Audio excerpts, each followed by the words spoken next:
We got time for one of our WTFs here, Mark. Ah. We kind of floated this before we went on the cruise. We tried it out on the cruise and it went very well. Yes. WTF, obviously, what's that film?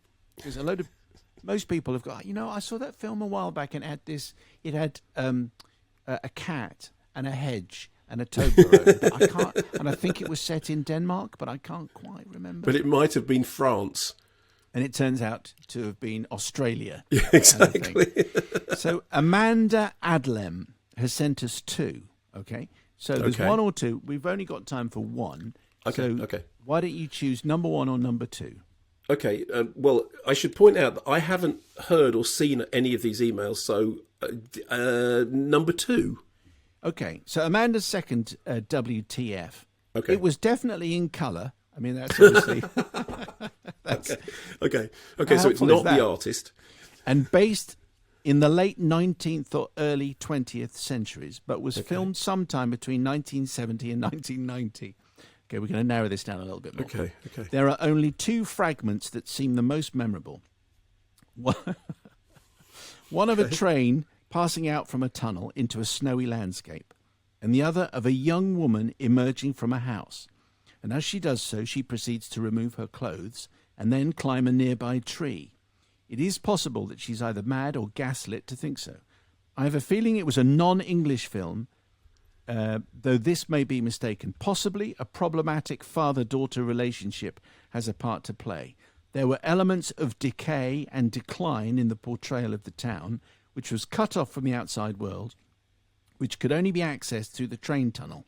For some of the film, it is blocked. The young woman coming out of the house and taking her clothes off was symbolic of her anxieties over change and the loss of childhood innocence, and an attempt to reformulate it by climbing a tree. It was also possibly an outward manifestation of her desire to not conform to those around her, and possibly indicated her descent into a mental health condition.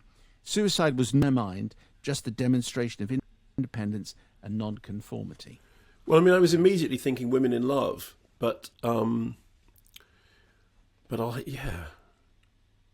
don't think that's Women in Love. Although that was the thing that immediately leapt into my mind.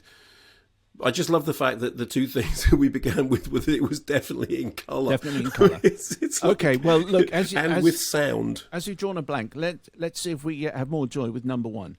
Okay. A colour film made in the 1970s and 80s, continental European, possibly Italian or German. Oh, for heaven's sake. Set during World War II, it concerns a fleeing man, possibly Jewish, who holds up in this isolated building or house or castle or observatory in Austria or near the Swiss border. It has at least one other occupant, but could have had more. Anyway, to hide from the possibly German forces, that sounds likely to be, he cross-dresses as a woman and begins to feel more and more comfortable in this role. Yet he falls in love with a woman who's in charge of the building, and she him. I remember they kissed anyway. It's quite arty, and with long drawn-out stretches of establishing camera shots. I saw it in the early 80s on Channel 4, possibly after returning from a night out on the town. I probably fell asleep and missed the end and zombied myself to bed and forgot it for a few weeks, but it sometimes pops up to one, and I wonder what happened in the story. Caught my eye at the time as I was wondering about my own identity. It's also quite likely he is either a scientist who worked on some Nazi program or is important enough to chase, or a spy with some very important information if he escaped into Allied hands, possibly an atomic bomb. Anyway, it sounds as though Amanda is just like chucking stuff in. And maybe he had a beard, maybe he was clean shaven, not sure, maybe a Nazi, I'm not sure. Can I tell you what this reminds me? I can't answer the Maybe he had question. a dog. I would very happily throw that open to the audience, because there will be somebody right now screaming at the radio, shouting the name of the film, which is kind of the point of this feature. It's not to demonstrate how little Mark knows.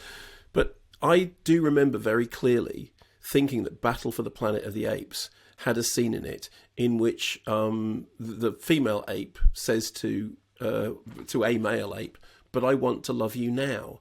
And then I remember seeing Battle for the Planet of the Apes, and that line isn't in it, and wondering for years why that line wasn't in the film, because I remembered very clearly it being in the film. And I only realised years later that when I saw Battle for the Planet of the Apes, I saw the trailer for Cabaret beforehand, and the line is in the trailer for Cabaret, and in my mind I put it into the film of Battle for the Planet of the Apes. So it's entirely possible that when you say, you know, that kind of that increasing list of stuff that's coming to mind, it may just be stuff that was around in the ether at the same time and may not be in that film at all. But I am sure that right now there is at least one listener yelling at the radio as to what that film is, because that particular bit of the plot description about the hiding out and the cross-dressing, so yes, write in and tell us what it is, yes, because this is how WTF works. Incidentally, that film, the cross-dressing to escape from the Nazis film, it's weird because it's triple echo. It's really funny because when you asked me about that thing and I said Women in Love, which have, you know, of course, Triple Echo stars Glenda Jackson and Oliver Reed. So during the news, I was thinking, this rings a bell. I Googled it. It's Triple Echo. So still no good on the train coming out of the thing, unless that is Women in Love, but it isn't Women in Love. I'm sure it isn't. But the Women in Love stars are in the other one, which I couldn't identify, which is Triple Echo, also known as Soldiers in Skirts, which is a 1972 British drama film directed by Michael Apted, starring Glenda Jackson, Brian Deacon and Oliver Reed, based on the 1917 novella by H.E. Bates.